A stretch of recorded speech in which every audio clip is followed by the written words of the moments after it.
right, welcome back to From 8 Arbitration, and hopefully I'll get this episode done. This will be the third time I've tried to do this episode. It keeps stopping on me, so we're going to try it again. Today it's going to be a salted peanuts type thing. I've got a lot of different things I'm going to cover. It shouldn't take too long. Some things will take just a minute or so.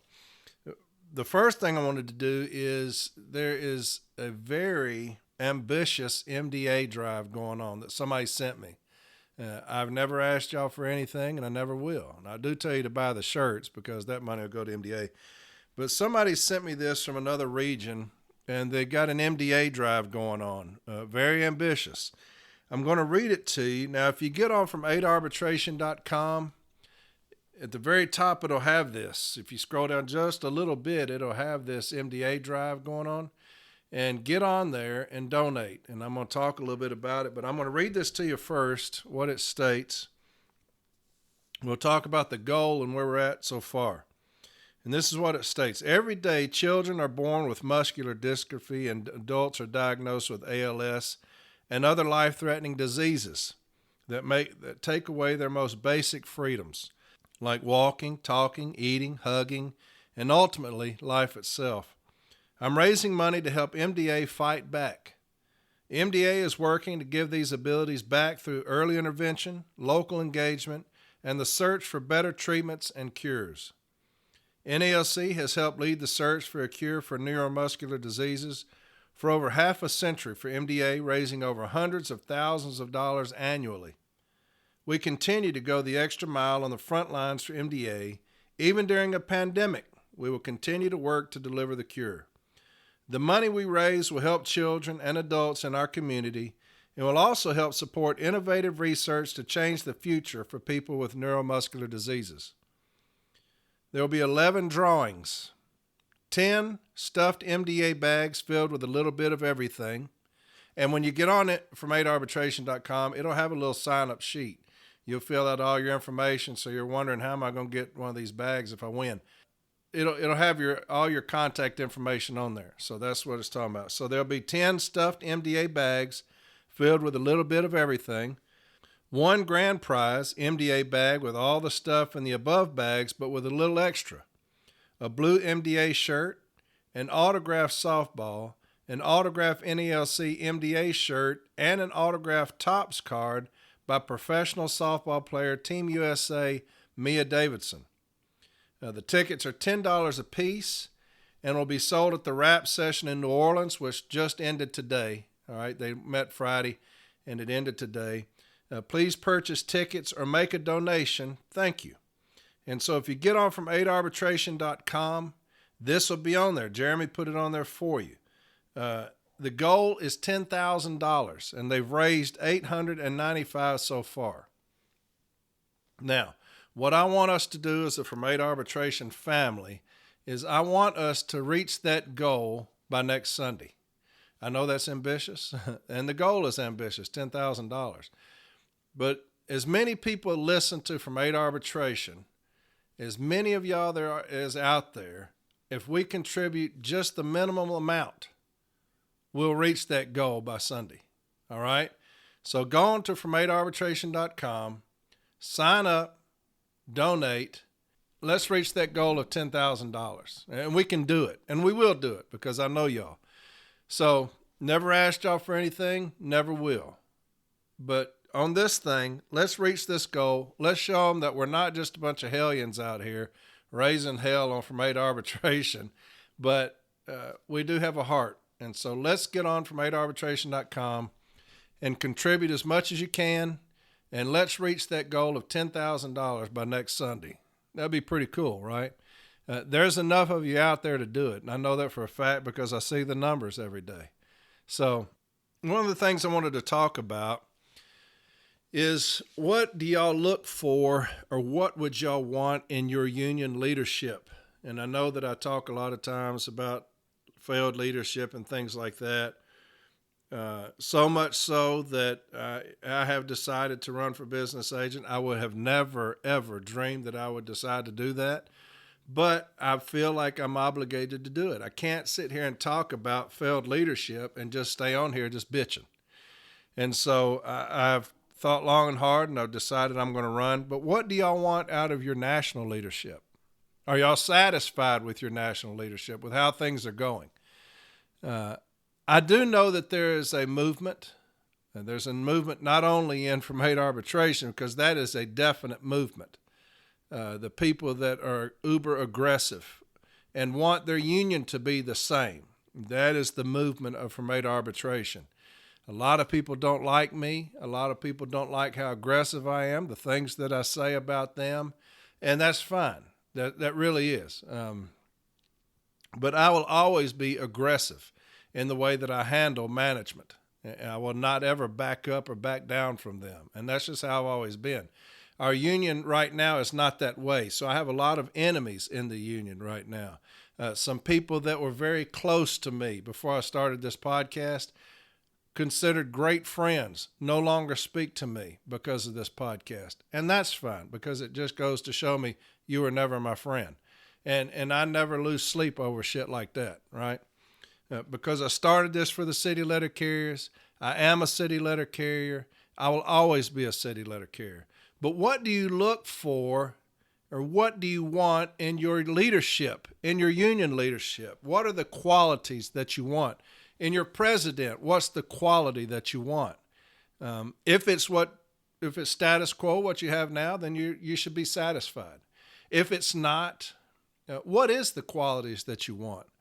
I want to me, the most important things in union leadership, the most important thing is to love the city letter carrier. That's the most important thing. And everything else falls into place if you love the city letter carrier.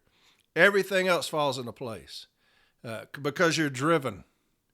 You're driven to protect them if you love them. It's no different than your family. You're driven to protect your family because you love them. You're driven to protect the city letter carrier if you love us. That's number one. And you can tell that immediately when you talk to somebody if they love you or not, or either if they're in that position for whatever, monetary gain, status, whatever. You can tell that immediately when you meet somebody. I remember Manny Peralta was one of my facilitators in arbitration training when I was going to become an advocate. We didn't talk much, talk very little, but I went up to Washington and went to headquarters, and when I got off the elevator, he was the first one that came to me when I got off the elevator. And I could tell immediately this is an individual who loves the city letter carrier. He told me to come into his office. He said, "Hey, sit down at my desk." He said, "Because it's your desk. You know, this is your office." That's what he kept telling me. Have a seat in your chair. Put your feet up on your desk. That's what he was telling me. You know, he made it abundantly clear that he loved the city letter carrier. You can tell immediately when somebody loves the city letter carrier. That's number one. What you're looking for in a leader. To me, you got to love us. You got to love us, because if you love us, you will do everything within your power to protect us and fight for us. Number two, I think you need time on the floor. I just do. I don't care how smart you are. I don't care how much college you've been to. I don't care. Nothing else matters. You get time on the floor. I think that is number two for me. I think you have to be in these trenches. I think you got to experience what we experience on this floor. I've been on the floor 30 years. I know the floor. I know management. I know how management works, how they operate, what happens when you put things on paper, the pitfalls, the dangers. So to me, I believe you have to have that experience on the floor. I don't know if y'all ever watched the series Band of Brothers. It's an HBO series, Band of Brothers. It's my second favorite series ever, and I've seen it 50 times. But if you've ever watched it, you'll know that the original people that dropped in on their way to fight the Germans, they pretty much stuck together the entire time. Now, of course, they lost some along the way. But towards the end, when things are just about over, they're all together, and they are worn. These guys are battle-tested. Uniforms are raggedy, dirty. they're unshaven. And in comes their new commander, the guy that's over them, just out of the military college. Remember that? And he walks in, he is spit shined. His uniform's brand new, got his glasses on, and he's now their commander, right? He's over them. Now here's all these guys that have done all this fighting, and they got this young blood coming in there who's not fired a gun yet, completely out of his element, but he's their boss. He's their boss now. That's what reminds me of where we are now. We've got battle-tested individuals that are there. And here comes this young buck who's never done anything, and he's put over them. And so that's kind of where we are now. I want the individual that's battle-tested, General Patton, the one who's been through the things, been through the wars on this workroom floor, been through these battles. That's number two to me. I believe that's the top two. I truly believe that. I believe one who inspires to educate. If you aspire to educate, that's got to be top three, right? One that says, hey, look, above all else, educate my people. Educate my people. And how are we going to do that? Business agents. How are we going to educate our people? And I'll give you an example here in just a second of how that's not being done. They control that. They control that. And don't let them tell you that they don't. So those would be the top three things. You got to love me. You got to love me unconditionally. You got to have experience on this floor. Battle tested. In these battles, in these trenches, at every step. That's crucial to me. And it may not be to anybody else, and that's fine. Everybody's different. I believe you have to be battle tested. And three, you got to have a passion like no other to educate. You've got to educate. Because nothing else matters if you don't educate, because you just leave us down here dumb and stupid. And maybe that's what you want. And I'll read another thing to you in just a second that pissed me off when I read it. But because I want everybody educated. Everybody educated. Why? Because it makes my job easier. The reason I believe, and I could be completely wrong, and I've been wrong once before, but I believe the reason why we don't educate like we should is because of money. Not money spent educating. We don't have enough money to educate, which we do. We've got more money than we could spend as a union. I don't believe that that's the problem, that we don't have enough money to educate. Well, I know that's not the problem. I believe the reason we don't educate is because of money. If you educate the workforce, that generates more grievances. If you generate more grievances, that generates more arbitrations. And I believe that at the end of the day, we don't educate because we don't want to spend that money in arbitration. I believe it starts and stops there. And people may think I'm foolish. I believe that's what it is. You have business agents that will flat out lie to their constituents. They will flat out lie about why they're not taking things forward. You've got the B team that it's wrecked right now. The B teams across this country are completely wrecked with the cowardice that's portrayed by their business agents. And it's solely because of money. And I'll read a handful of B teams decisions to you in just a second, and it'll show you exactly what I'm talking about. But it's because of money that these B teams are completely ruined and wrecked. The reason that we have the decisions that we're getting is because of money. The reason management has bamboozled us is because of the threat of money. And that's the reason our union has fallen so far. When I first became an advocate, my business agent, everything went to hearing. Everything went to hearing. And we slaughtered management in arbitration. We were ruthless in arbitration. We were winning money hand over fist in arbitration. And then there came this kind of new wave of watered down B team decisions. Hardly anything get taken to arbitration any longer. Why is that? It's because of money. It's because of money. Both sides are trying to save money. And like I stated this in episodes before, but both sides are so worried about money that the one who gets screwed over is the city letter carrier. The union won't get screwed over. They're going to make their money. They make a lot of money. RAAs, business agents, national officers, they make a lot of money. They're not going to lose a penny. The Postal Service, they make a lot of money. I know they came out with this bullshit about losing $6 billion. Bullshit. They make a lot of money. They're not concerned about it. The one who gets screwed over because of this is the city letter carrier, period. And that's the reason I say, what do you want in your leadership? What do you want to see your leadership do? Do you want the status quo where everything is based off of money and the saving of money, even to your detriment? Is that what you want? If that's what you want, then keep the status quo. If it is not, what do you look for? What do you look for? I know for a fact there is a movement outside of From 8 Arbitration, because regardless of what anybody says, From 8 Arbitration, the people who listen, is a movement, and it's not doing anything but getting larger. It's massive right now, and it's half of what it will be. Half of what it will be by the time election rolls around. Because more and more people are listening, more and more people are educating themselves, not on the contract, but behind the scenes, how things are done. A lot of people have no idea or had no idea what was going on until this podcast.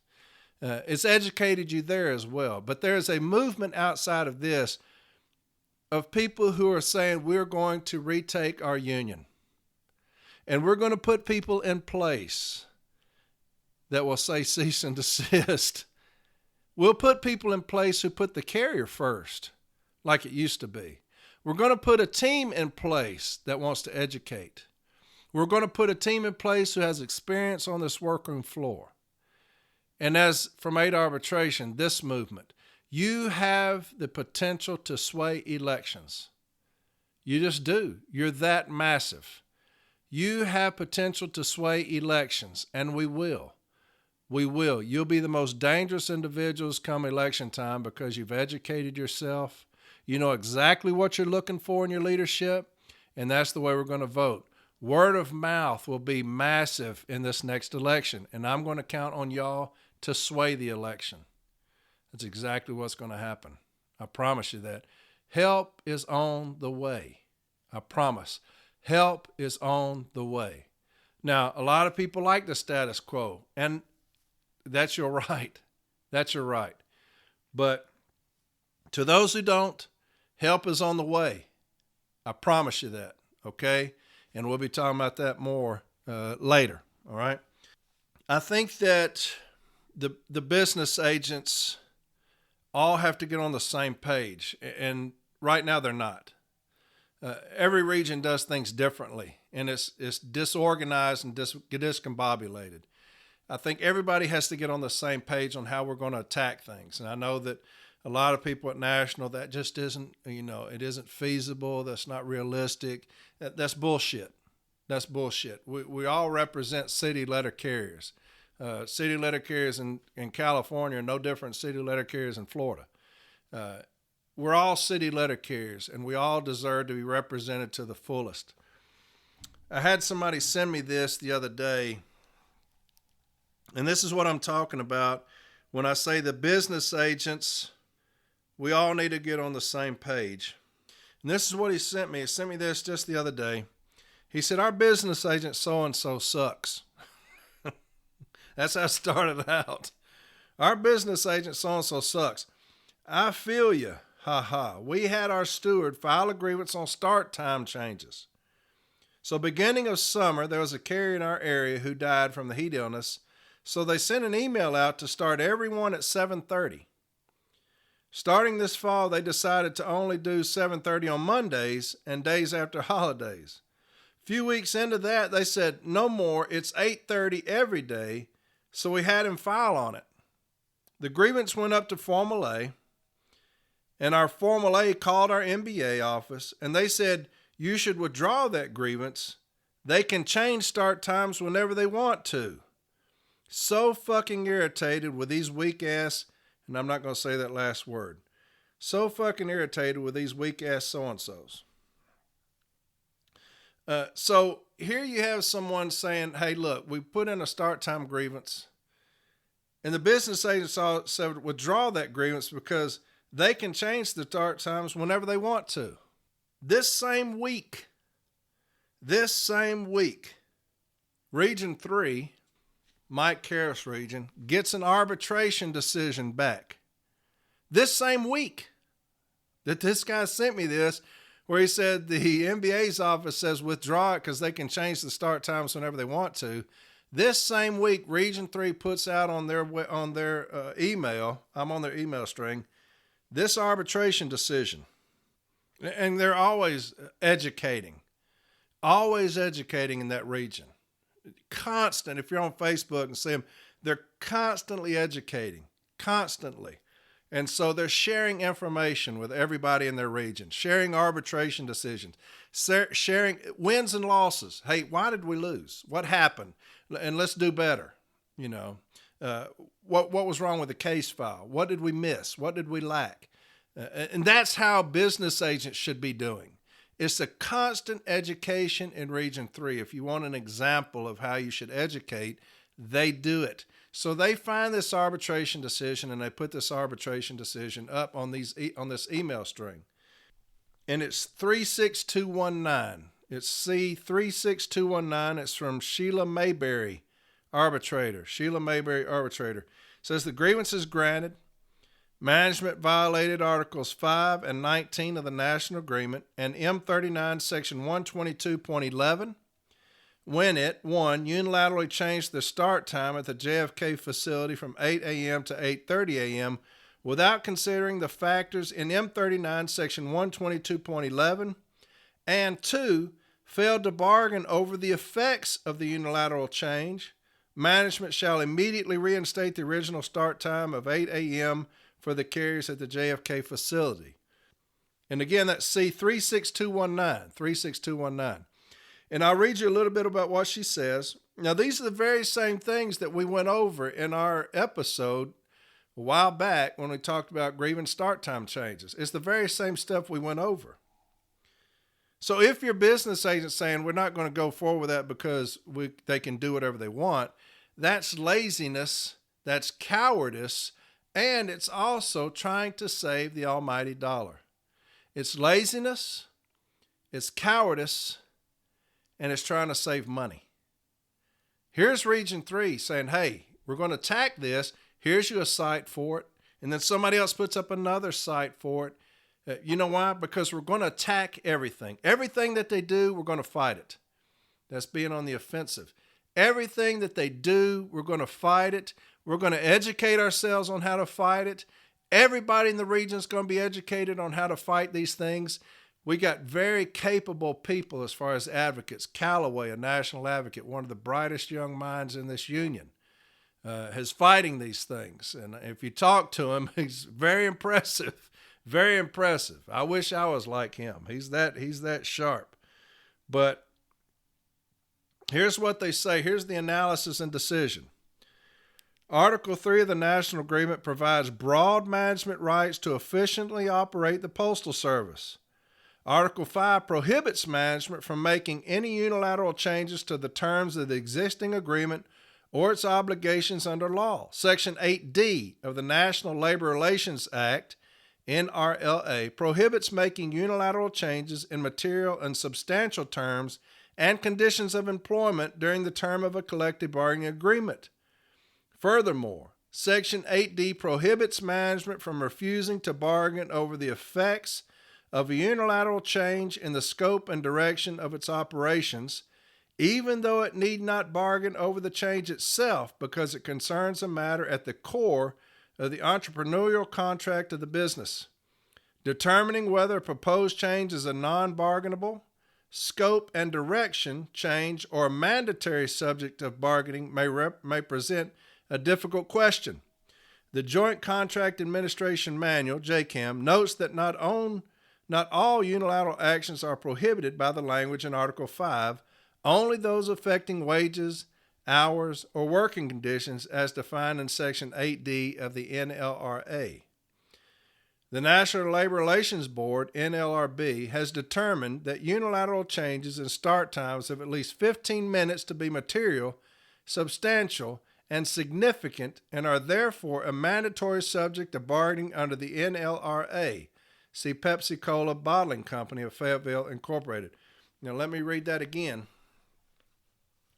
The National Labor Relations Board, NLRB, has determined that unilateral changes in start times of at least 15 minutes. So here's an arbitrator that's attacking the NLRB decision, right? She's bringing this into the decision, and she's putting a lot of her weight on this. And it's a great avenue for us, a fantastic avenue for us. But she says, unilateral changes in start times of at least 15 minutes to be material, substantial, and significant, and are therefore a mandatory subject of bargaining under the NLRA. It goes on about the Pepsi-Cola Company, finding that requiring employees to start their shifts 15 minutes earlier each day constitutes a material, substantial, and significant change.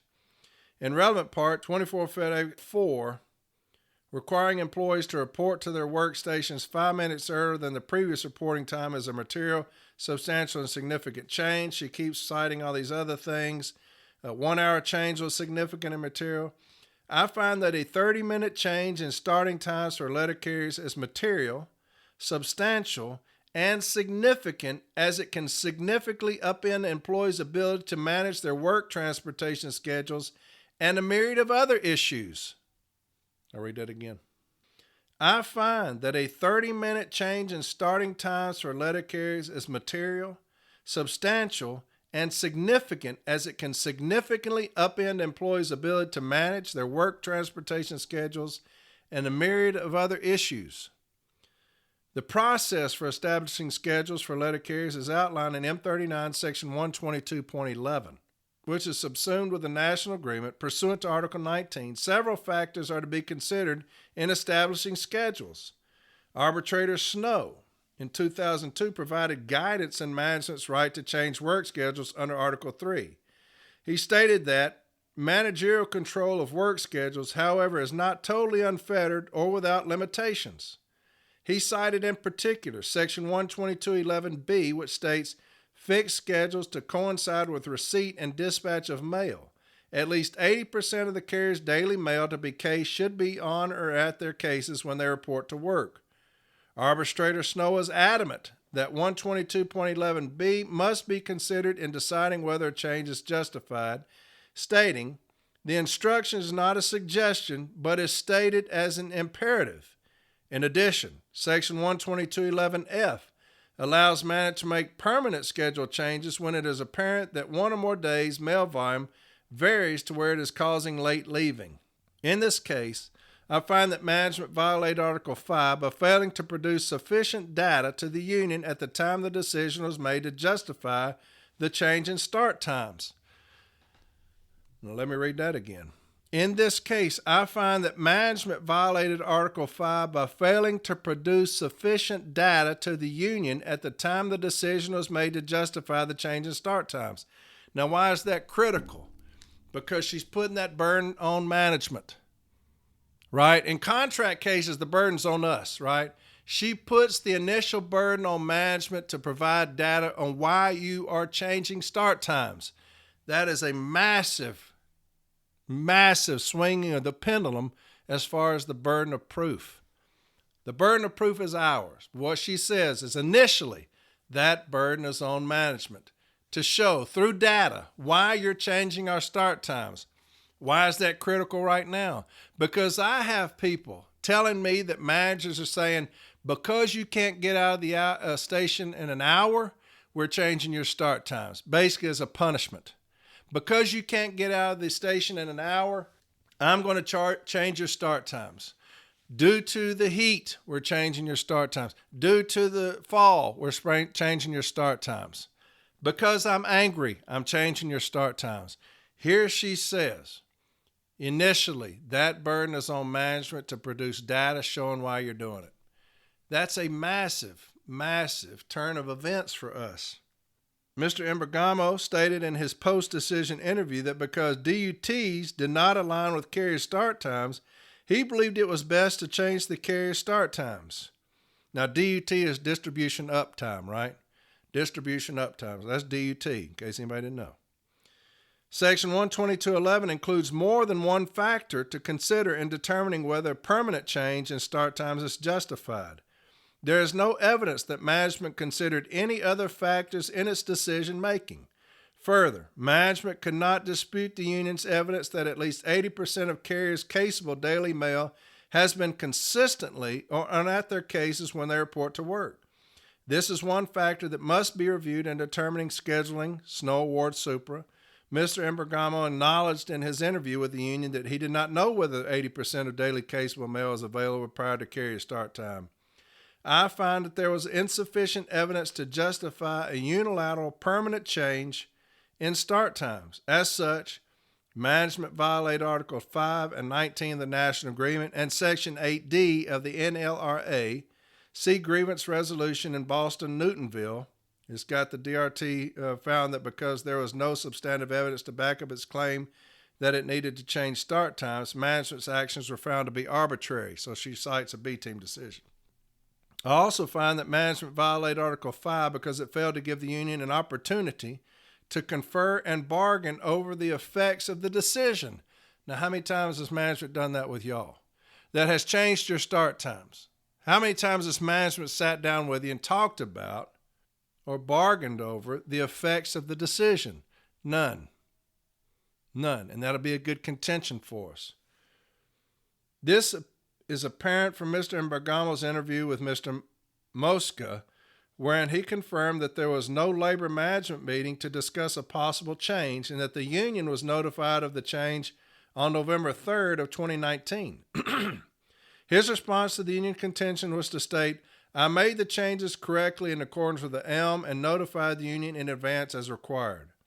While Mr. Imbergamo stated in his testimony that he consulted with the union, I credit Mr. Mosca's testimony that he was simply called into Mr. Imbergano's office on November 3rd and notified of the decision. As such, I find that management did not provide an opportunity for the union to engage in bargaining over the effects of the unilateral change to start times, thereby violating Article 5 and Section 8D of the NLRA. See arbitration's award in Newmarket, Talmadge, Collins, Providence, Rhode Island, Talmadge, and DRT grievance resolutions in Boston, Back Pay. The DRT found that management violated Article 5 by failing to discuss and confer about the change in start times. And so she granted us the decision. Whenever a business agent says, I'm not taking that forward because management can do it, you have, unfortunately, a weak business agent. And I just hate to say that. I hate to say that because there are some very bright business agents that have been overcome with cowardice and laziness. And yours was a coward and lazy.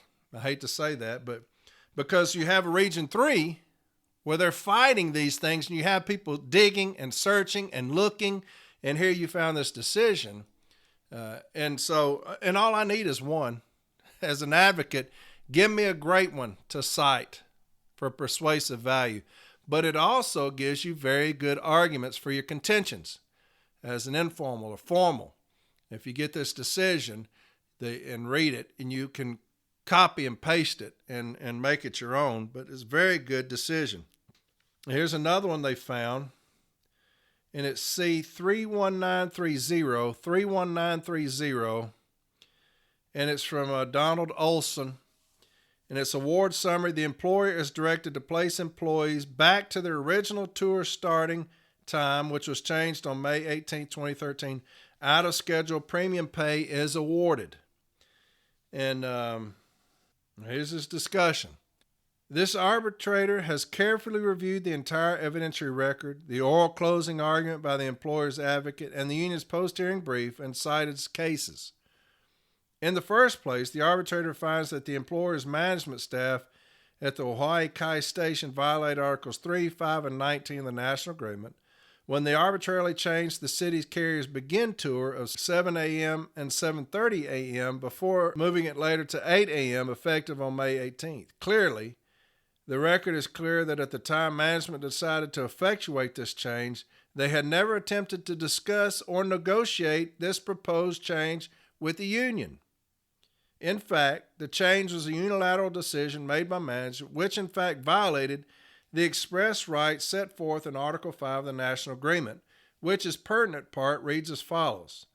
The employer will not take any action affecting wages, hours, and other terms and conditions of employment as defined in Section 8D of the National Labor Relations Act, which violate the terms of this agreement or are otherwise inconsistent with its obligation under law. This change by management regarding the employer's tour start time was clearly a classic prohibited unilateral action involving hours. Of course, the employer made a claim during the processing of this grievance that this was allowed under the guise of Article 3, which set forth in its managerial rights. Now, I love that word guise because I use it all the time in arbitration. But that's what he said. Of course, kind of backhandled him here. Of course, the employer made a claim during the processing of this grievance that this was allowed under the guise of Article 3, which set forth its managerial rights. This arbitrator concurs with that claim when in fact it is done properly and not unilaterally. Undeniably, M39 Section 122.1, entitled Establishing Schedules, allows the employer the express right to set employees' work schedules. However, if a change for business reasons is contemplated, the employer must not institute this kind of change unilaterally, as in this case. Section 8D mandates that the employer cannot violate the terms of the national agreement by taking unilaterally action dealing with hours or that are otherwise inconsistent with its obligation under law. Frankly, in simpler terms, once the union made a prima facie case, as they did, the burden of going forward with the evidence shifted to the employer to prove that it's complied with the express terms of Article 5 and 19 of the National Agreement, as well as the terms set forth in Handbook M39 dealing with establishing schedules. This arbitrator concludes, once the burden of proof shifted to the employer, it failed to prove there was an operational need to change the carrier start times. Since this arbitrator has found the employer violated the express terms of Article 5 of the National Agreement, there is no need to dwell on about other possible employer violations of the National Agreement dealing with Article 15. As a result, based upon the evidentiary record and pertinent parts of testimony given at the hearing, this arbitrator concludes management of the Hawaii Kai Station violated Articles 3, 5, and 19 of the National Agreement when they arbitrarily changed the city carrier's begin tour time of 7 a.m. and 7:30 a.m., moving it later to 8 a.m. Award. The grievance is sustained. The employer shall reinstate the employee's starting tour time in effect on May 17th. The employer is directed to pay all the carrier's out-of-schedule premium pay for any time they are scheduled for 8 a.m. and reported at 8 a.m. beginning May 18th of 2013 until their start time was officially changed back or earlier. Furthermore, no carrier start times in the future will establish and fixed unless the employer management at the Hawaii Kai Station follows the exact procedure set forth in M39 Section 122.11. Moreover, management is ordered to cease and desist violating the aforementioned provision. The arbitrator will retain jurisdiction of this dispute for 90 calendar days after the parties receive this opinion award. Now, do y'all hear what they said there at the end? Furthermore, moreover, management is ordered to cease and desist. Y'all hear that? Cease and desist. That's what arbitrators do. Cease and desist. Now, I know you got a couple of decisions out there where the arbitrator didn't grant it, but 99.9% of arbitrators are going to say cease and desist. That's contractual. That's contractual. In Article 41, it talks about cease and desist. And so that's something we have to get back to, and we will. With new leadership, they're going to put an emphasis on the cease and desist, because that means what? Stop and don't do it anymore. And that's what we're looking for. And a lot of business agents are scared to death of that word. And a lot of B teams are scared to death of that word. And so I believe it's because we have weak leadership that has guided us away from cease and desist, and I'll show you some examples here in a second. But there's two decisions right there on start time changes, and you have a business agent telling somebody you need to withdraw that because management can change them when they want to. So it's a matter of the old term, it's not the dog in the fight, but the fight in the dog. And that's your business agents. It's not the dog in the fight, it's the fight in the dog. And you see the difference between two regions right there. You got one region where they say, hey, withdraw it because management can do whatever they want to us and we're not going to fight it. And you got another region who's saying, hey, here's a decision. Hey, look here, here's another decision. Educate your people on it. Get your people's case files ready for it. These are great arguments to bring forward to arbitration, which is where we're going with these things when they do it. Here's how we're going to defeat it. Here's how we're going to win these things. Win or lose. Win or lose, we're going to fight them and we're going to take them to task. Win or lose. That's all I want, man, is give me an opportunity to fight. Give me an opportunity to get in the ring and fight. That's all I want. Give me a chance. When you tell me to withdraw something because we're not going to fight it, man, we have lost as a union. We have lost as a union. You've got to get in the fucking fight, man. The only way we can win a fight is to get in it. And like I said a long time ago, you'll have some of these business agents say, hey, I never lost a fight, man. I'm undefeated. Man, that's fantastic. How many fights you get in? Oh, I never got in a fight. But I've never lost one either. I cannot stand that kind of cowardice. I cannot stand it, man. I want, when my days are over and they think of me, I want to be that pit bull on the porch with his ear chewed off, scars on his head, one eye crossed out with a scar down it, just old gray eye on. You know what I'm talking about? Just sitting there looking, laying on the porch. People just walk by and say, man, don't fuck with that. You can tell, don't fuck with that one. He's been through some shit, man. He's been through the fucking battles, win or lose. He's been through some shit, man. Don't fuck with him. That's what I want people to remember me by. And that's what the business agent should want to be remembered as, is that dog on the porch. Chewed all the shit. Just sitting there. People know that motherfucker right there has been through some shit, man. When it came time to battle, he was in it. You can see by looking at him. When it came time to get down, he got down. You can tell by looking at him or her that they got the fuck down when it came time to it. Not that this dog here, man, ain't got a scratch on him. He must have run from every fucking fight that he ever came across, just like some of these business agents. They run from every damn fight. Just like that one, telling that person, you need to withdraw that. I'd be ashamed to say that, man. I'd be ashamed to say that. You put no time or energy into researching anything trying to win that. Then you got another region. Putting decisions out after decision out. Email after email after email. Training after training after training. Why? Because I want my region to be the best. I want my region to be the most educated, the most trained, the most informed. I want my region to be numero uno, the top fucking dog, the alphas. That's what I want my region to be. And that's what Region 3 has decided they're going to be. They're going to be the motherfucking dogs. There are others out there that are educating. I'm just using Region 3 because I see them all the time. But we've got to get the B teams back under control. When I talk about new leadership, what are you looking for? What will we be looking for when it comes time to vote? We've got to get our B teams back under control. We've got to get them back under control. This cowardice that has overtaken our B teams across this country has got to stop. Has got to stop. I'm going to read several decisions to you, just the award, and I'm going to show you what I'm talking about.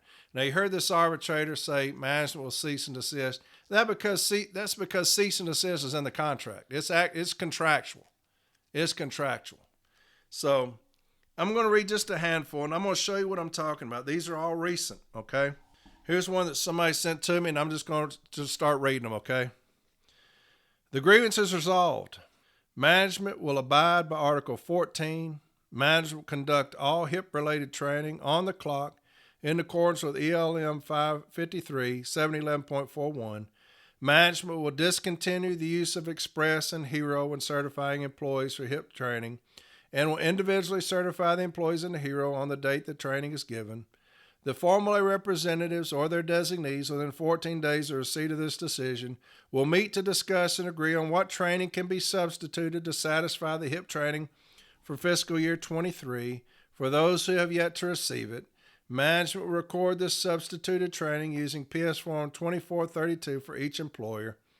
And so that's another decision that, like I'm talking about, but it says management will abide by Article 41.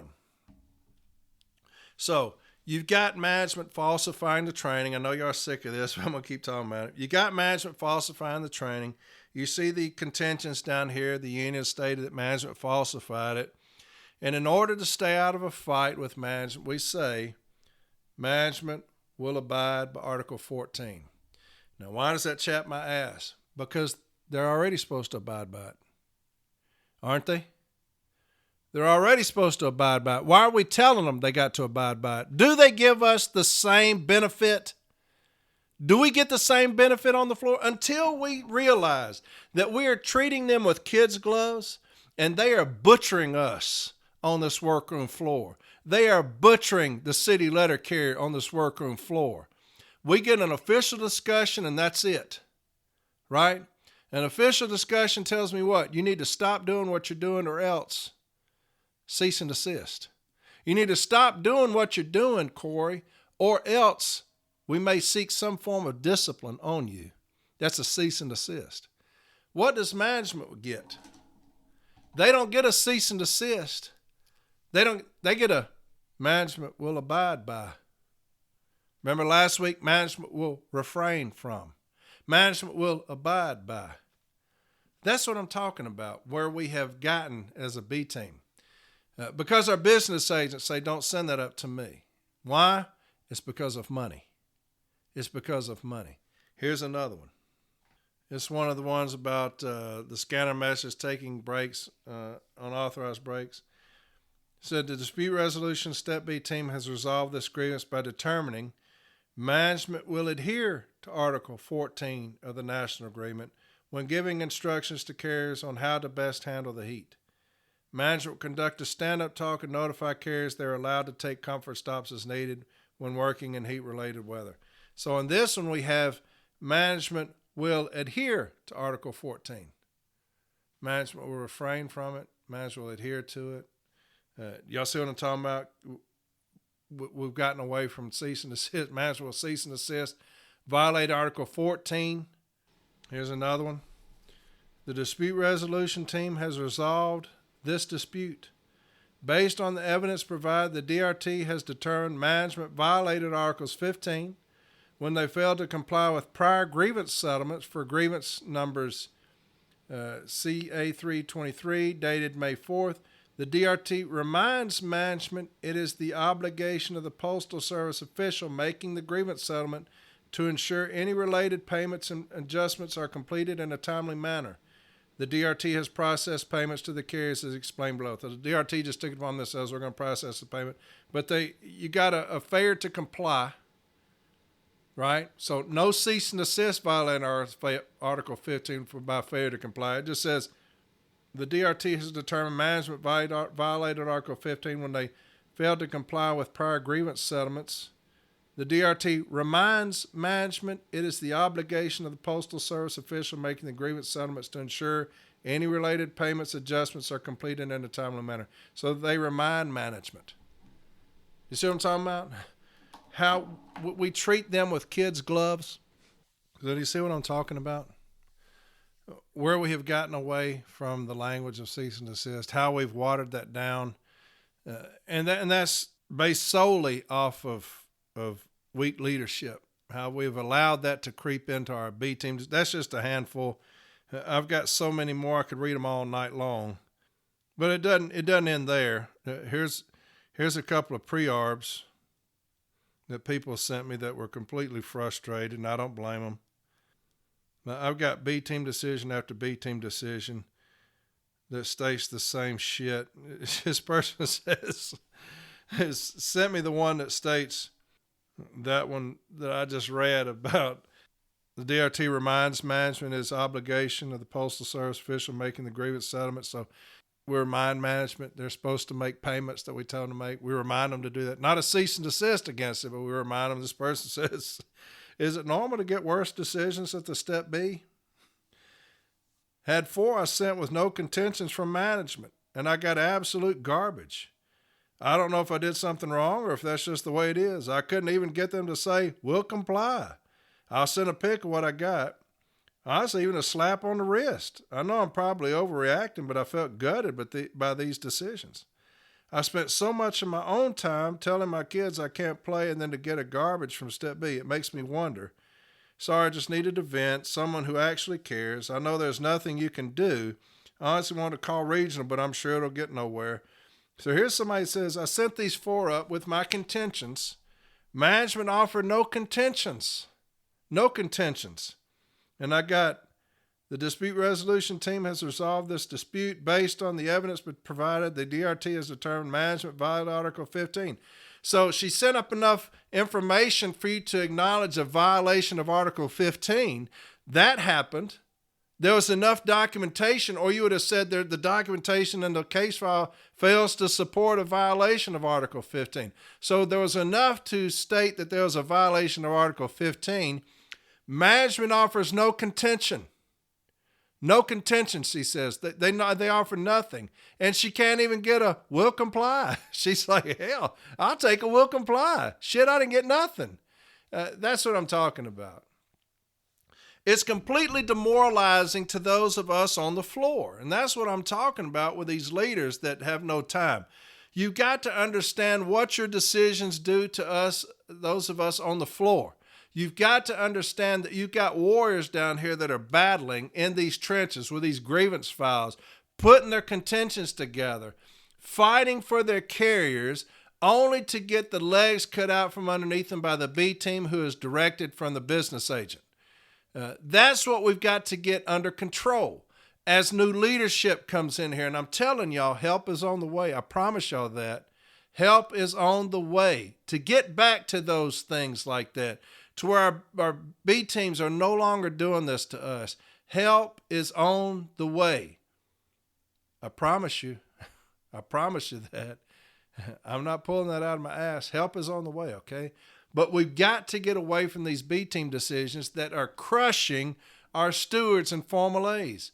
We are losing in fantastic people down here on the floor because of this horse shit. And but we will get there. I promise you that. That, like I said, help's on the way, man. Y'all just hang in there. Here's another. Here's a pre-arb. Here's a pre-arb. The parties review the documents and evidence supplied by management and the union in support of their respective positions in this grievance. Filed on management failed to provide information requested by the union on multiple occasions within the 72 hours, 3 days, as previously established by prior grievance settlements with an S. Not settlement, but settlements with an S. That means plural. That means several. Okay?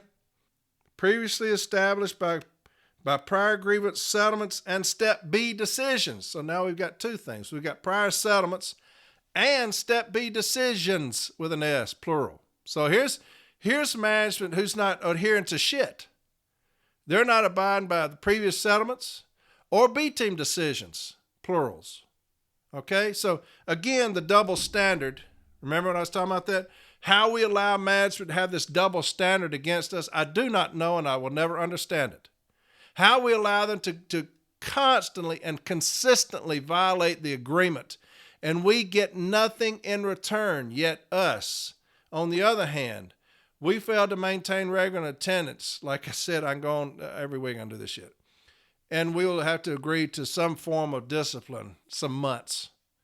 Here's management failing to abide by numerous previous decisions. And this is a pre-arb now. It says, management agrees to provide a one-time lump sum payment of $250 minus all applicable deductions as soon as administratively possible to this person. Management is directed to comply with the language in Articles 17 and 31 of the National Agreement and prior settlements on providing a response to union requests for information within 72 hours of receipt. The union agrees no further appeal of this grievance under the provisions of Article 15 of the National Agreement will be made. The parties agree this settlement is without precedence and cannot be cited in any other form except to enforce the provisions of this agreement. So they can't cite it if it happens again because they didn't even say cease and desist. So we can't say management failed to abide by prior cease and desists. You can't cite that. It's only if they don't pay it. Management is directed to comply with the language in Articles 17 and 31. I'll read it again. Management is directed to comply with the languages of Article 17 and 31. They're directed to comply. You don't think any of those prior decisions told them to do that? Do you not think the prior B-team decisions told them to do that? Do you not think the prior settlements told them to do that? And here we are again, the double standard. Why have we let management get over on us like this? What happened where we have allowed management to do this to us? Here's management constantly violating the agreement, constantly violating the contract. Numerous prior decisions, Step B and others. Numerous. And you're going to tell them management is directed to comply. What in the fuck is that? Why is there the double standard? Did I ask that already? I think I did. Here's another one. This person says, beyond pissed with this pre-arb. This is the one I just read. Beyond pissed with this pre-arb. They have constantly violated 15, 17, 31. I wanted a fee per day after 3 days. I don't give a fuck about me getting paid. I want management to adhere to the contract. That's all we ever want, baby.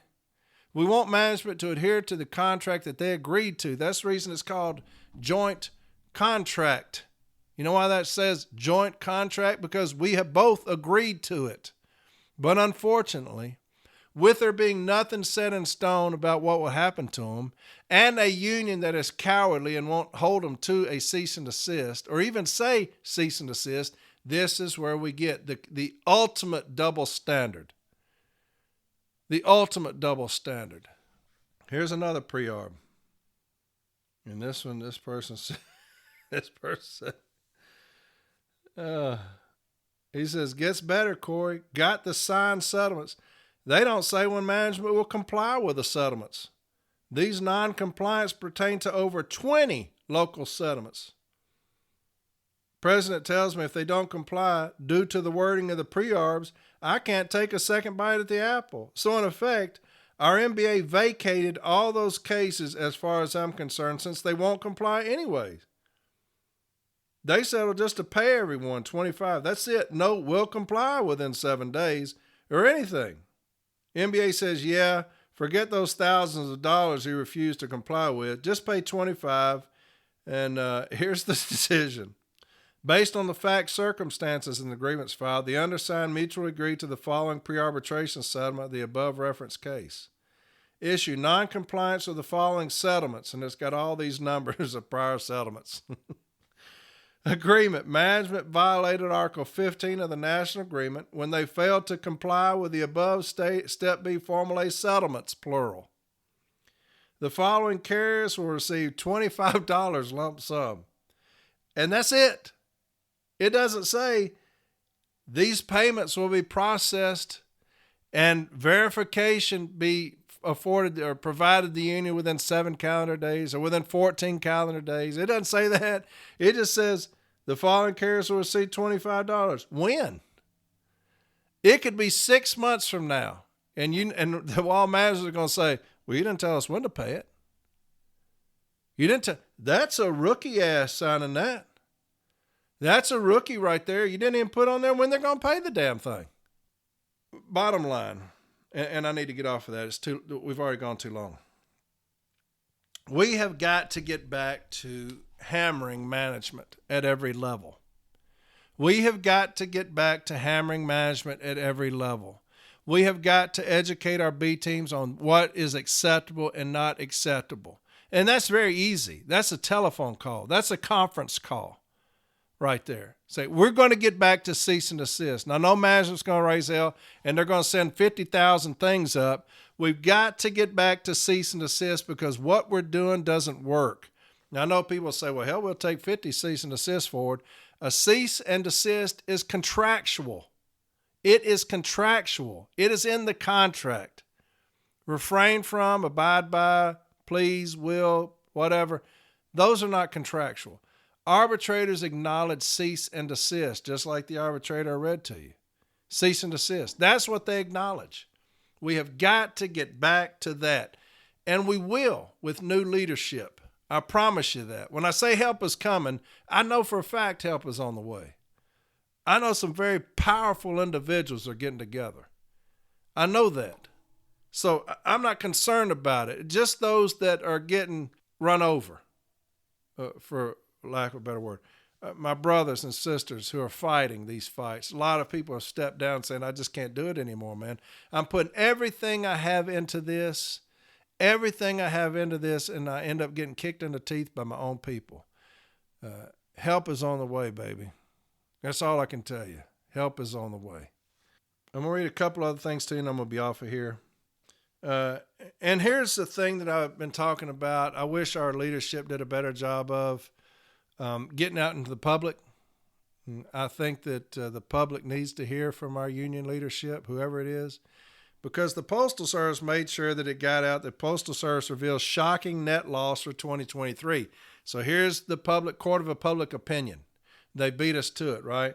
Despite setting a goal to break even, the United States Postal Service, USPS, announced on Tuesday a substantial net loss of $6.5 billion for the fiscal year 2023. The agency reported a decrease in operating revenue by $321 million, or 0.4%, dropping to $78.2 billion, with first-class mail reaching its lowest volume since 1968. So the Postal Service got ahead of us. We're in contract talks, and everybody knows this shit comes out every time we're in a contract talk. Every time we're in contract talks, here's this shit comes. We never get ahead of it and say, here's the problem. Here's the problem. Here's a scanner message that came out public where it says the USPS reported $18.6 billion in revenue from April 1 to June 30th. USPS reported $18.6 billion in revenue from April 1st to June 30th. Now, where is this money going? Where is this money going? If they're saying that they have a net loss of $6 billion and you just told me you had $18 billion revenue. The union has got to do a better job of saying, don't buy that shit. Don't buy that. First off, we're in contract talks. So here the woe is me. Get on the side of the public. We're losing all this money, and here's the union asking for all these things. The package difference between us and UPS is not that great. Maybe a couple of million packages difference per us and UPS over the course of a year. There's not that much difference, and plus we have first-class mail, which isn't that much, but it still generates revenue. They have a record contract, and we're getting hammered. What is the difference there? Is it more people? Is it more employees? Is that the difference? Because the package volume is not that great between us. We need to do a better job of saying, here's the problem with the federal government as far as the USPS is concerned. You have too many chiefs and not enough Indians. Too many chiefs and not enough Indians. There's no way we should have this much fat in the Postal Service. Way too much fat, way too much at the top as far as managerial positions are concerned. Chop all of that and then come back to me. Because I read those reports where it talks about they've saved all these millions upon millions off our backs. With the hour office time, with the stationary events, all these millions they've saved beating us to death and bludgeoning us. They're squeezing blood from a turnip with us is what they're doing. They refuse to look at themselves, to chop their waste. So I don't care what their numbers say. I don't care if they said they lost 800 billion. I don't give a shit, because you've not done the first thing to correct it as far as you are concerned. And here we have our union. The double standard of we get discipline based off of violating something a couple of times, and management will get refrained from after numerous attempts to get them to stop through prior settlements. Refrain from. Please stop. Adhere to. Abide by. Just to get away from a cease and desist. Just to get away from a cease and desist, which we've allowed them to do. Here's another thing I wanted to read to you. It says, MBA's providing you an update regarding the TV monitors displaying letter carriers' work performance data. Jim Lloyd, who's with the Postal Service, and I had a discussion today about the TV monitors. As a follow-up meeting from last week, he informed me that there will be postmasters in different parts of the country instructing their supervisors do not display letter carriers' work performance data on TV monitors. This issue is not totally resolved as of today, but we are still talking and making progress. You might receive calls from your local branch presidents informing you that local management has turned off the TV monitors. Please continue getting the word out to your branch presidents within your region to file a grievance in informal step A and request for an extension of time limits to place the grievance on hold until further notice. Thank you. Christopher Jackson. So there's an update on the TV monitors, something that you heard here, something that we fought on this podcast. We got it out across the nation, and that is the power of you. That's what I've been talking about. The TV monitors came up. People started sending me pictures of it because it didn't happen in my installation, maybe a couple of stations, but not mine. People start sending me pictures of the displays on the route data on these TV monitors. Kept getting those, so we did episodes here on how to defeat that, what we're going to do with that. And here you have national levels talking about they're going to discontinue that. That's the power of you. Remember what I was talking about? The power of you. The MDA, we're going to get that $10,000 by next week. Make sure that you get on there and donate that. We're going to show them the power of you. The power of you to sway elections, which is what's going to happen. Help is on the way, but we've got to have you involved, getting people educated, word of mouth on who we're going to vote for, making sure that changes come, real change. Get away from this cowardly ass shit we're dealing with right now. You got TV monitors, headquarters level talking about it. We're going to discontinue that because of you. That's the power of you, right? Y'all got to understand the power of you. You really do. It's a movement unlike anything ever seen before in this union. You. And it's a beautiful thing. Here's another thing somebody sent me about stationary events. It says, per Miss Moya, please follow up on all stationary events. Brief action plan using specifics are needed. For example, Supervisor Saldana will engage street supervision with vitals identified on 1021, who are responsible for a total of 6.15 stationary hours the week of 1020.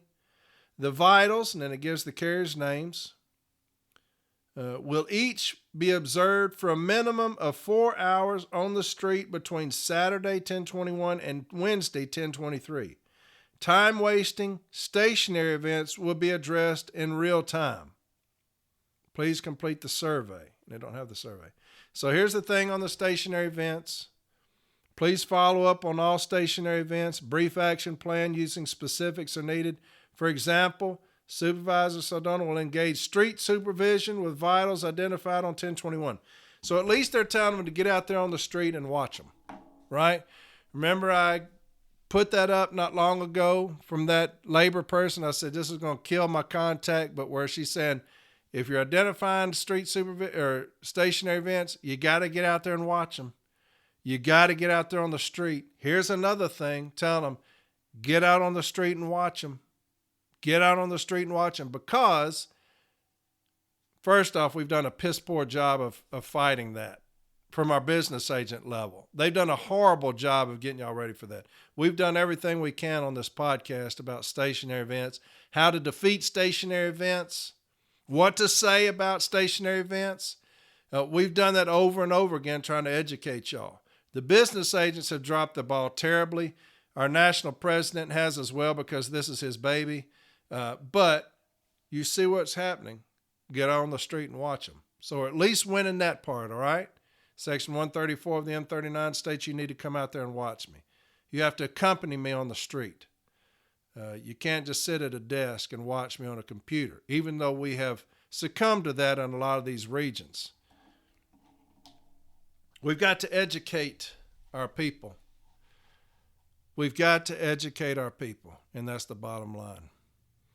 You have got to love us, NALC. You have got to love us with an unconditional love. You have got to educate us on this workroom floor. Carriers, stewards, Formal A's. You've got to educate us and continue to educate us. That's the bottom line. You've got to. We've got to be the most educated craft in the Postal Service because we're the ones that are most under the gun. No other craft is treated like we are. They're just not. We're timed from the second we clock on to the second we clock off, and there's not another craft that's done that way. We have standards. No other craft has standards. Right? No other craft has to worry about stationary events. We are constantly fucked with, and we need our union to do better. That's the bottom line. We need our union to do better. I'm going to read this last thing and talk about it, and I'm going to get off of here. It's just taking way too long. This person stated, why can't the arbitration database on NALC website only be accessed by authorized users on NALC.org? This information should be free to all members of the NALC. Knowledge is power. Now, remember I said a long time ago, the way that I learned when I first came in was reading arbitration decisions and B-team decisions. I read arbitration decisions constantly, and I still do. To this day, I read arbitration decisions. I know that sounds boring as hell, but I'll just pull it up and start reading arbitrators' decisions. Why? Because I want to know how they think, how they lean, how they view things, the contract, what they put emphasis on, don't put emphasis on. Now, I know every arbitrator is different, but you can still learn a lot. You got issue statements, you got contentions, management's position, which helps us, the union's position, which helps us, discussions.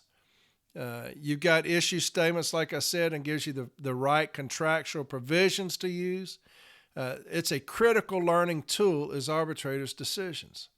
So here's somebody that says, why can the arbitration database on the NALC website only be accessed by authorized users? And this person says, there are too many people who do not have the training and knowledge to know how to use those arbitrations properly. Personally, I have seen informal stewards include losing arbitrations in their case file because they liked one sentence in the whole thing. Leave the inclusion of the persuasive regional awards to those who have been trained to use them. Leave the inclusion of persuasive regional awards to those who have been trained to use them. And I didn't like that. I didn't like that. Y'all are too stupid to know how to read and put things in contention. On the workroom floor at the informal A level, you are too fucking stupid to know how to read and put things in your contentions. This person said, personally, I have seen informal stewards. Well, take the shit out. If you're a formal A rep, take the shit out if it doesn't help you. If informal A is putting something in there. You can do that. That file is yours at the formal A. Don't say that we're too fucking stupid down here to learn or to know what in the fuck we're doing. You got some highly intelligent individuals on this workroom floor that all they want to do is learn. All they want to do is succeed, to win. And the way we do that is education, and arbitration sites are a critical educational tool that we should have access to. And to say that we don't have access because we're too fucking stupid to know what we're reading, that maybe we put a losing decision in there, was shit. Okay. So maybe somebody fucked up one time. So nobody can read them. Nobody can have access because one person accidentally put one in there that didn't pertain to anything. It was a losing decision. We have got to quit treating the stewards like they're fucking idiots. We've got to quit treating those on the workroom floor like they're too fucking stupid to learn. The only way we will learn is to be educated and use everything at our disposal to be educated. Arbitration sites, B-team decisions, formal aid training, informal aid training, constant training to educate us. If we're too damn stupid, it's your fault. NALC, don't get on somewhere and say, hey, personally, I saw somebody do this. Then educate somebody. Educate everybody. If somebody's too fucking stupid, it's your fault. It's not theirs. They're doing the best that they can. A lot of informals are doing everything they can to learn, only to be met with, you are too fucking stupid to know what to do, so we don't give you access to that. It's the gatekeeper mentality. I'm smart, so I know what to do. You're going to stay dumb. You're going to stay uneducated. You're going to stay down there sockless and shoeless with your pants rolled up because you're too damn yokel and stupid to know what to do. We've got to get away from that mentality, man. We have got to educate like never before. We have got to be doing so much education that all of our money is being spent on education. Everything we earn should be spent on education. We should be educating, educating, educating. Don't ever say y'all don't have access to something because you're too damn stupid to apply it. Don't discourage us down here like that, man. Don't discourage these shop stewards on the workroom floor like that. Somebody saying, hey, I want to learn. I want access to this. Well, you're too damn stupid. We're not going to give you access. You're too fucking stupid to read, is basically what that said. You're putting losing decisions in there. Well, just take the shit out, man. If I'm an informal A and I put contentions in there and I put a site in there that doesn't apply, just take it out. You can do that at the formal A. Just take the shit out, man. Don't belittle us down here like that. We make mistakes, man. We're doing the best we fucking can. Until we start educating everybody, until everybody's on the same page, everybody carries the same weight, we'll be failures. We'll be failures. As long as you have people saying you can't do that because you're too damn stupid, we'll be failures. Educate your people, man. Educate them, all right? I won't be here next week. I'm moving, like I said. Won't have an episode. This one's a long one here today. It's way too long. But a lot of stuff I had to get out there. Hopefully it made sense on a lot of it because I did a lot of back and forth with it. But this episode, the MDA, the $10,000, let's reach that goal. Y'all dig in your pockets and let's reach that goal, okay? That'd be massive for y'all. Help is on the way. I promise you that. Things are happening. Good things are happening, so keep your head up. Help is on the way. What are you looking for in your leader? What are the things you're most looking for? Love. Love is mine. That's number one. Time on this floor has got to be in education. Time on this floor in education, man. That's what I'm looking for in my leaders. I think all those are critical, but love is the most. You got to love us. Because if you love me, you're going to fight to the death for me. And that's what I need to know. That's what I need to know. Educate your people, man. Don't discourage them from educating. Don't discourage us down here, man. Educate us. All right? We need to get our B teams under control. New leadership will do that, and it's coming. And we need to get our business agents under control. Get that cowardice out of them. It takes a lot, man. Once it seeps in there, it clings on to them. It clings on to them, and it's tough to get cowardice out of somebody once they've gotten kicked in the ass a couple of times. You got to be just rumblers, man. You got to be just alley cats, just junkyard dogs. That's what you need. that just keep fighting. Keep fighting. The end of our days, we're going to be on that porch, every one of us, looking out, and people are going to walk by us and say, fuck that, man. I ain't fucking with them. Fucking heads all chewed up and shit. That's going to be every one of you, man, because we're going to educate ourselves and get in those battles. We're not going to get discouraged by our leaders. We're going to do it, all right? Y'all have a fantastic week. Happy Thanksgiving to every one of y'all, man. I hope y'all eat plenty and have a safe week if you're traveling. I love y'all very much. And I'm honored to be on here talking to you about education and stuff. I really am. And listen to me. Listen. Help is on the way. I promise you. It's going to be a good thing, man. It's going to be a good thing. Our union's going to turn around. Help is on the way. And we'll talk about more about that later, all right? You have a fantastic week, and I'll talk to you later.